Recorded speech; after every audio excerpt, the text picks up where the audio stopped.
Time never stops, a second passes becomes past. There is a need to manage time. Isn't it? For time management, you have to understand which task to prioritize, which to delegate, which to diary, and which to ditch. Without keeping track of time, it flies, and it flies rapidly.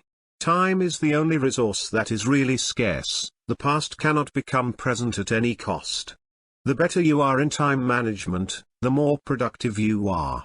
Here are the tips or the route map to manage time.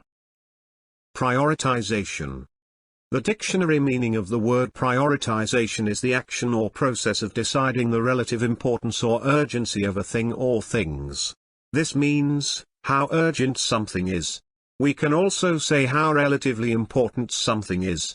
Here the concept is of relative importance. Things that are more urgent and important as compared to others will be assigned priority. Scheduling. A simple yet interesting tip. Scheduling looks simple but it is effective as hell. Dealing with difficult things when we are fresh, such as in the first half of our day, is extremely beneficial. While scheduling, pay attention to what comes first and what comes last. Setting goals. We can run out of time if we do not have clear goals. In order to manage our time, we need to have goals that are timed. For example, assigning 10 minutes slot to shower. If hygiene is a priority and you have scheduled it as the first activity to perform, you should set a goal for that.